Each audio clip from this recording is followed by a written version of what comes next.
What's up, everybody? Welcome back to the BIGMOE Show.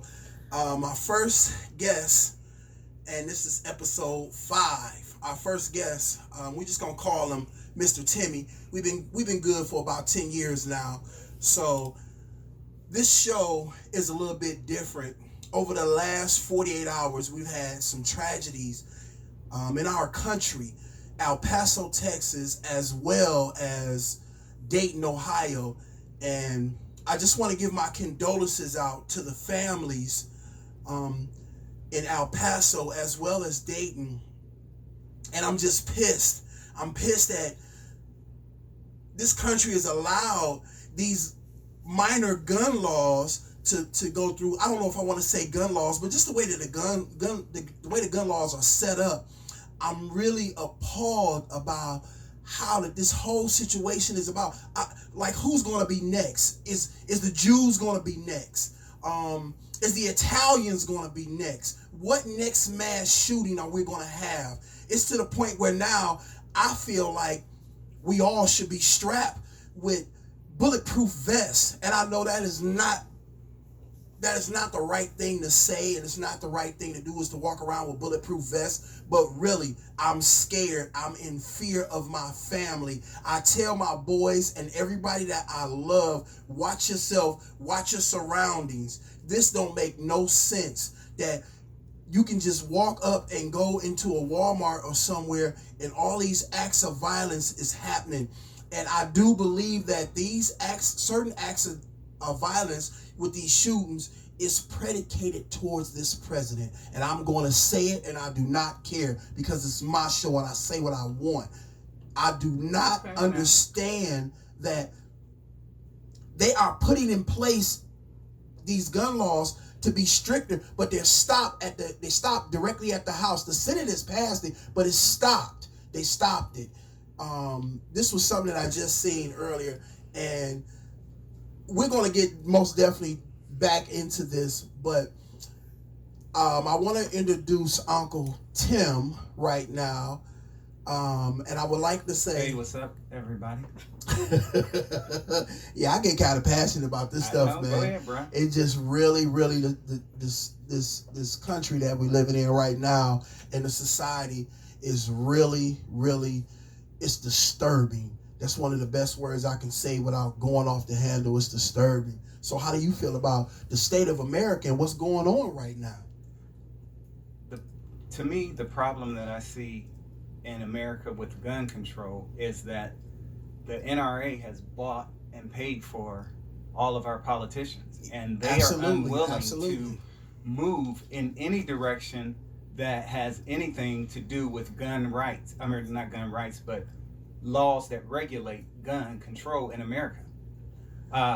If you listen, Trump made a speech today, and when he got done with his speech, the NRA called the White House and said they were happy with what he had just said. I seen that. Right. What is that? What does that mean? Right. What does that mean? They're happy. Yeah.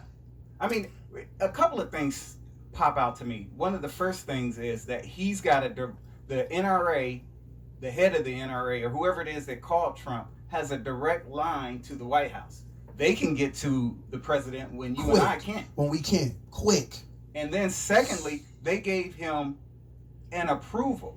When has the president of the United States ever sought out the approval of a lobby group? Right. So, I mean, if you want to change the gun laws, then you're going to have to change the political system in America. You have to stop allowing just unfettered money to come into campaigns, because the people who have the most money have the most say. And got the most power, if you ask me. Absolutely. Yep. Got the most power. They go in and they buy the White House. Yep. They buy the vote. And that just leaves somebody like me and you out like, okay, we voting thinking that this legislation is going to pass and it's going to go to law and it's going to do this and do that. But no, somebody with some more money will just make that direct line to the White House. Absolutely. And make that phone call, that personal phone call that he did, and said, I like what the president said. Yeah. Like, okay, I mean, it's black and white. He didn't say He didn't say that he was going to regulate any type of new gun laws. He just said, "Oh, it's a tragedy." That Yeah, and he was on script the whole time. If you watched it, he was when Trump is Trump, then he's animated. But when Trump all is reading something that somebody wrote for him, and he's not allowed to go off script, then you see him and he's like animated and he's robotic and he's my fellow Americans, today we are, because that's not him. That's him reading something that somebody wrote, because they know that if they allow Trump to be Trump, he's going to say something stupid. Just like he insulted the people in Dayton because he said that it was Toledo. Toledo. Like, really? Toledo? You really don't know what's... Man, look, this dude. One of the things that, as the president, you need to at least get right is the city where a mass shooting took place. Absolutely. You can't miss that. Absolutely. I mean, you only had two. You only had to do El Paso and Dayton. And you couldn't get those two right, and it was on the teleprompter. And he still said Toledo. Yeah, that's an insult to every person in Toledo, yeah, and also in Dayton. In Dayton, it's a total insult. It's an insult to Americans in general, because it tells you that the man in the White House, I'm not going to say our president. He might be your president, but he's not my president. Nah, he ain't the Big Mo Show. We got a vacant seat until the next election, and if he gets reelected, then we're gonna have another vacant seat in my mind for another at least 4 years, because I refuse to call that man a president. No, he's a racist. His actions are proven different. and I just can't do it. I can't. He is beneath the office of president. Absolutely, he is an idiot. If you ask me, I mean, and I don't say stuff like that lightly. I won't, George Bush, I didn't agree with his politics, but I never called him an idiot. I never said, that he was unqualified. But Trump is wholly unqualified to be in this position. Absolutely. He's in that position. Now, I might take us down a different rabbit hole here, but okay, go ahead. Trump got elected, in my mind, because of the backlash of white people not being okay with a black man being in the White House. Absolutely. And they went facts, and they were willing to nominate, vote for anybody. Yes. That besides had Hillary Clinton. Yeah, besides Hillary Clinton, because I don't know why the venomous and why they hate Hillary the way they hate her, but because of her husband. Well, yeah, and because of a lot of misinformation. I was talking to a good friend of mine yesterday, and he was telling me that Trump is doing a better job than Clinton did. He did a better job than Obama did. And I was like, where do you get your facts from? Because if you check the facts, none of that's true. Absolutely. None of it's true. Absolutely. The last time that and again, we're in a rabbit hole now. We just got to work our way back out. Right.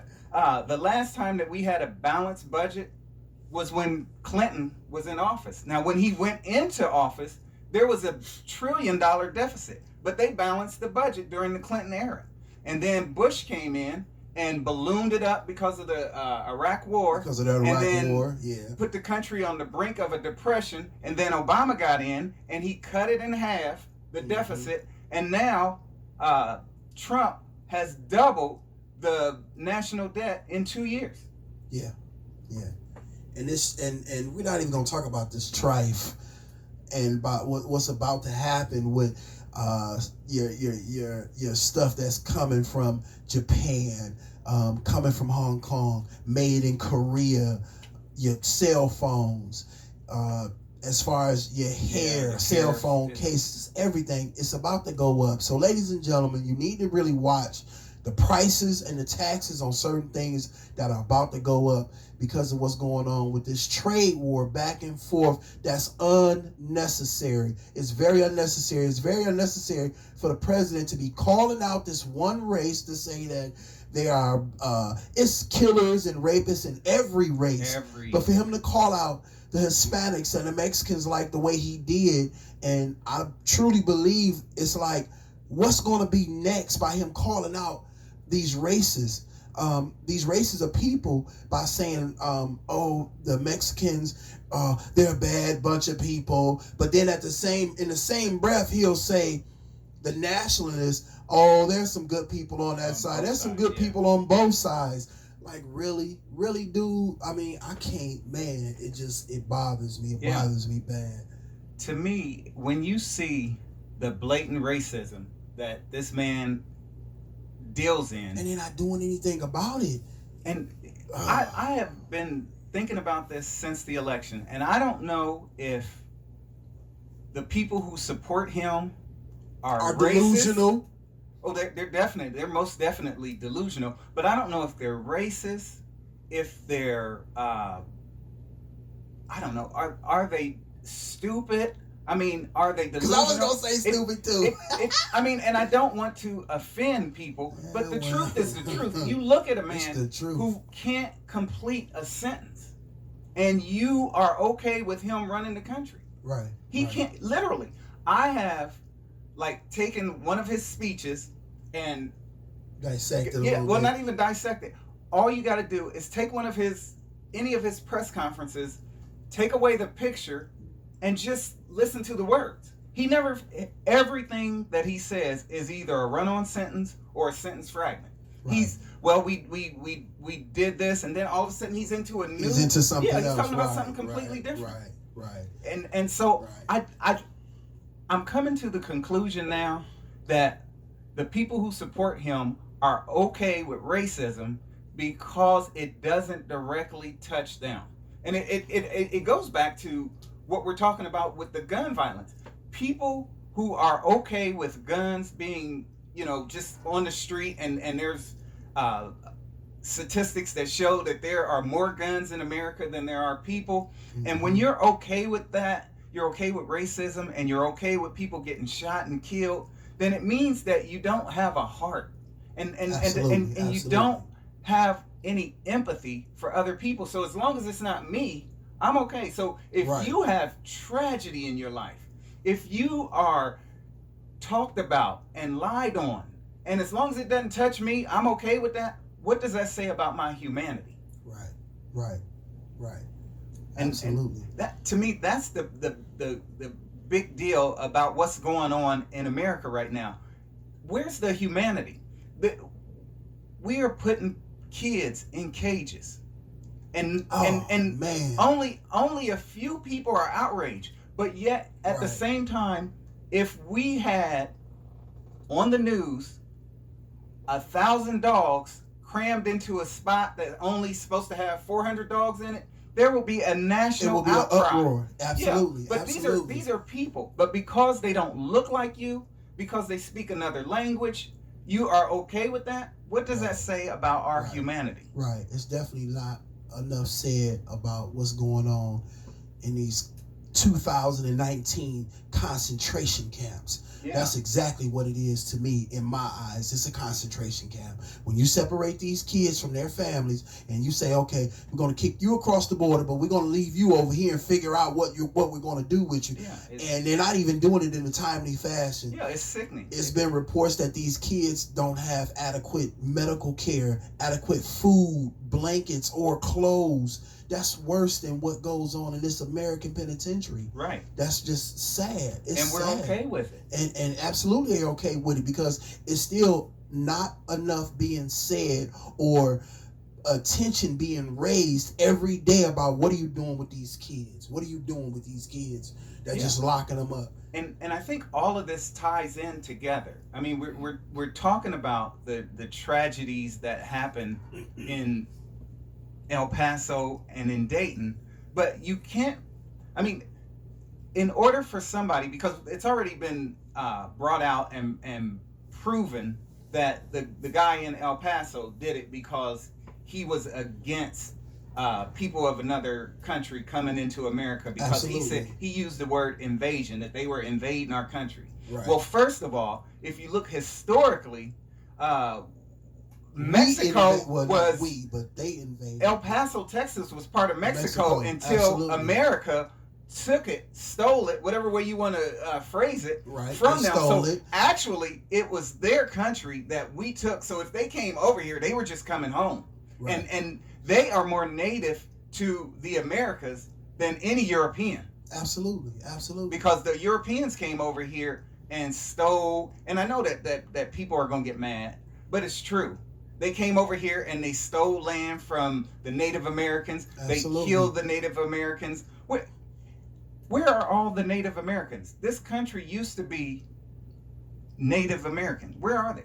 When's the last time that you talked to a Native American? They are in hiding because they're scared. There's very few of them. Yes, it It's absolutely ridiculous. is. I mean, Absolutely is. so I said that to say that the guy traveled from the northern part of Texas down to the southern border, El Paso, because El Paso has an 85% Hispanic population. Mm-hmm. So he wanted to go and get the most carnage that he could get shooting Latino people. Mm-hmm. So this guy gets to El Paso, and now Trump, when he came out, Trump said what? He said that they're bringing drugs into our country. They're rapists. They're murderers. Mm-hmm. And he said, and some of them might be good people. Right. So what he did was leave doubt that there's anything good that comes from Mexico. Right. But if you look at the statistics for El Paso, like I said, 85% Latino. There was 22 murders last year. Yeah. Well, 18 murders last year in the whole state.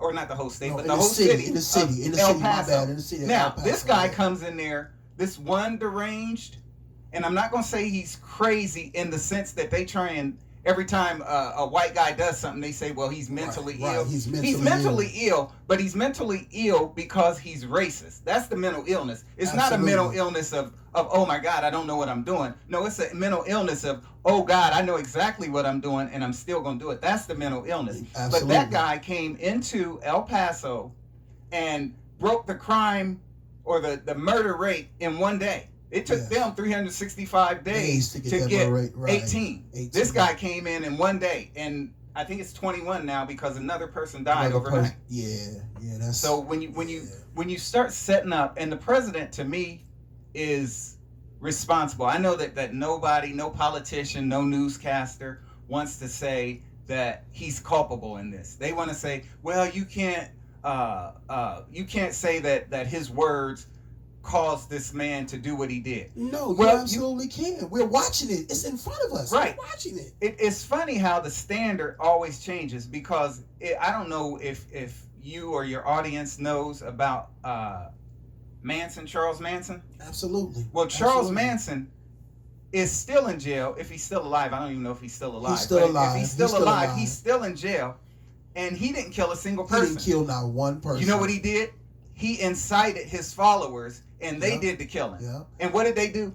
They said, you know what? You're not going to get away with doing what you did by saying, hey, my hands are clean, because your hands are not clean. So if that's the standard they use for Charles Manson, then what should we use for Donald Trump? He's the modern day Charles Manson.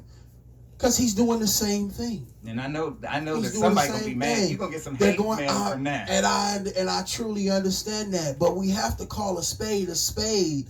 We have to call it what it is. You sit up and you make comments about telling the police when he first started running, you punch him. Mm-hmm. Yeah, I would have punched him and got him right out of here. And this and that. And then now here it is, more and more violence towards any citizen. And I'm not saying this as a black thing. It's a black and a white thing about these people getting beat up by the police. These are the things that I'm saying. So I truly understand what is going on.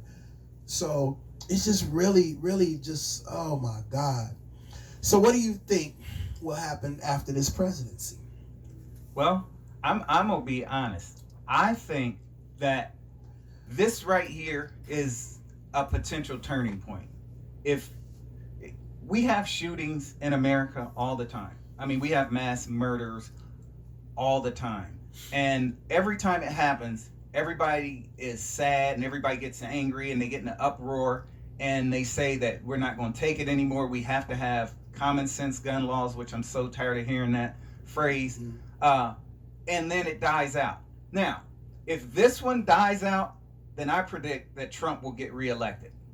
If we can keep the pressure on politicians, because I don't know if you saw the press conference. Well, it wasn't even really a press conference. DeWine went to a rally, a vigil is what it was, and he was trying to talk. He was trying to talk. Yeah, and the people were like, do something. We don't want to hear your words. Right, do something about it. Now, Stop if we can something. keep that kind of momentum going, then we can defeat Trump. And if we can defeat Trump, then maybe we can defeat some of these Republicans who are in the Senate, who are not allowing votes to come up. And Mitch McConnell would be the first one that I would worry about getting rid of. But if we can do that, then maybe there's a chance that things may change. But as long as the Congress and the Senate is set up the way it is, and you got one group over here who cares about what this lobbying group says, and then you got this group over here who cares what this lobbying group says, and we're not worried about and trying to do the business of the people, which is what we elect those people to, then I don't know that anything will change. Right. But if we have, and this is my solution to the problem. You didn't ask for it, but I'm gonna give it to you. Please. My solution to the problem is that we get a state by state, city by city coalition together, and we purposely go after those Republicans and Democrats, because I'm not going to get on here and pretend like that the Democrats are they're absolved from any of this, because they have a role to play too. But until we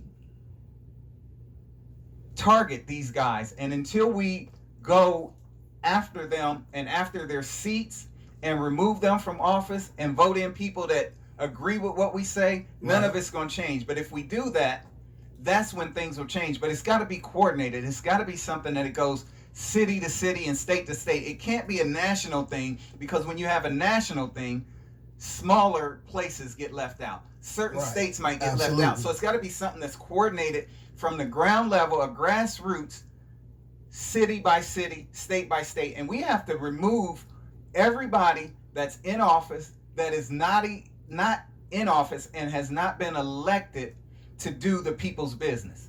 Absolutely. I totally 100% agree. Now, let's get to some of these candidates real quick. Do you see anybody that you like on the Democrat side, or do you see any candidate that's worth that you show interest in? I do. Yeah. And we can take a second for you to pull them up.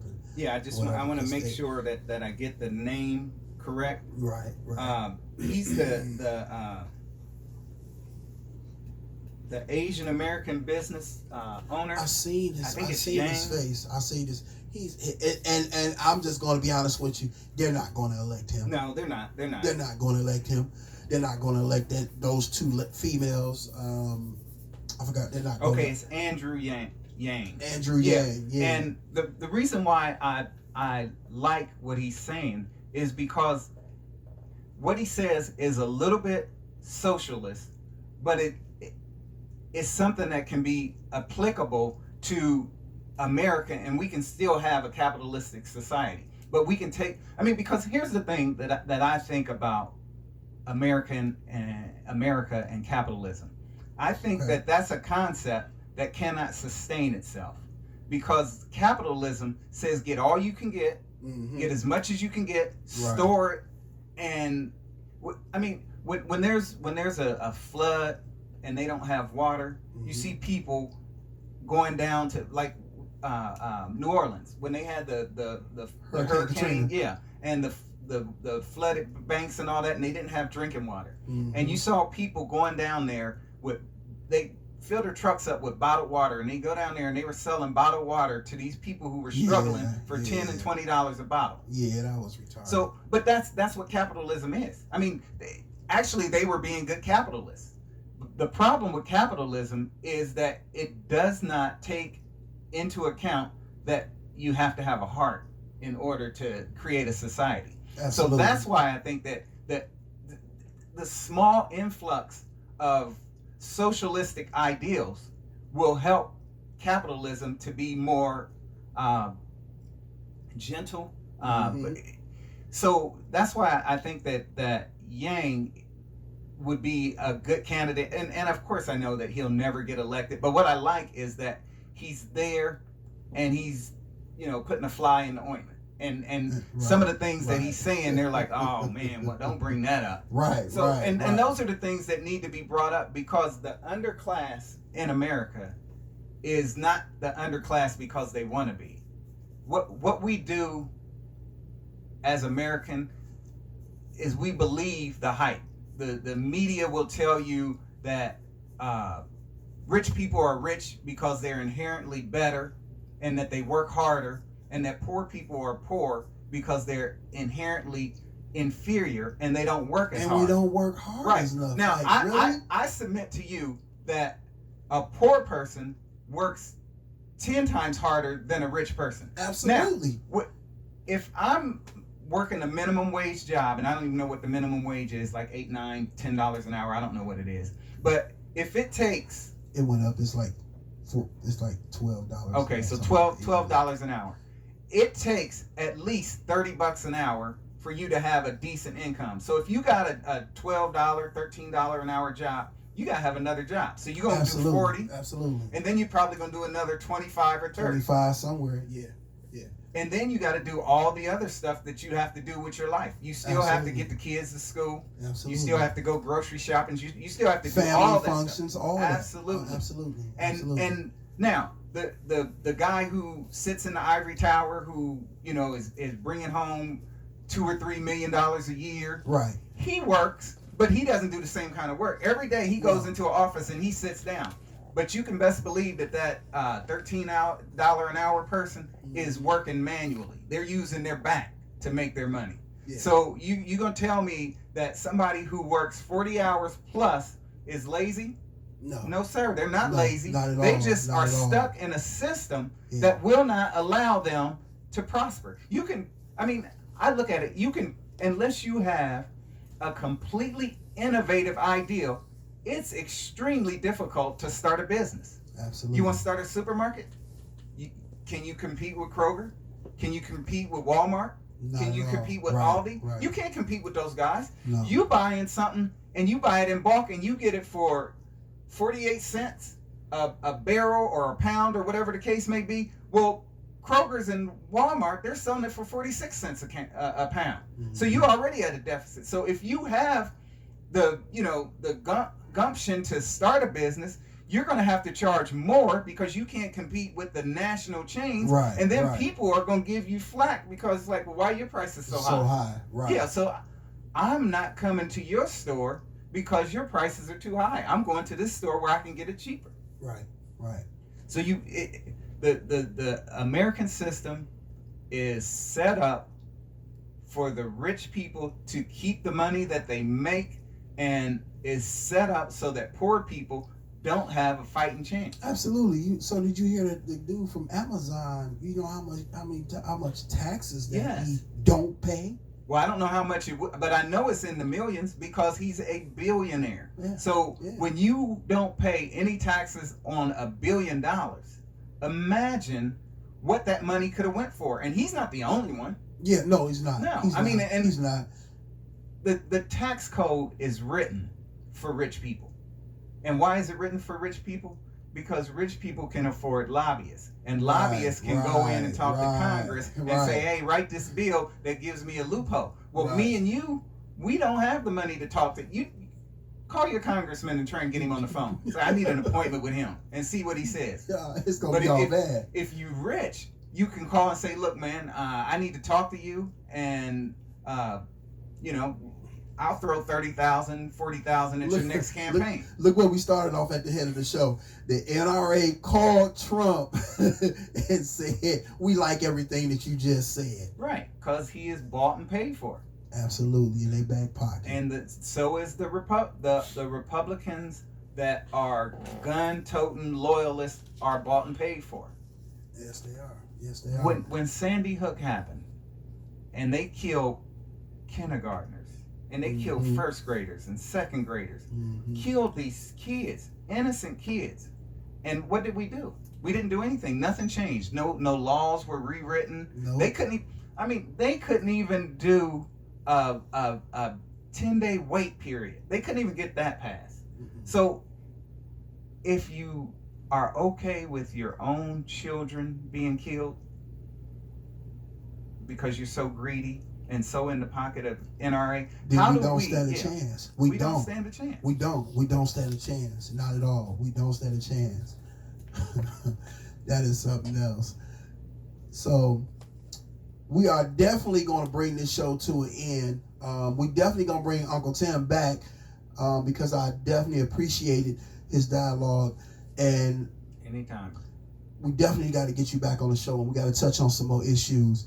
But that's all the time we got for now. So as I always say, keep God first. Everything else will follow. This is the Big Mo Show. Peace.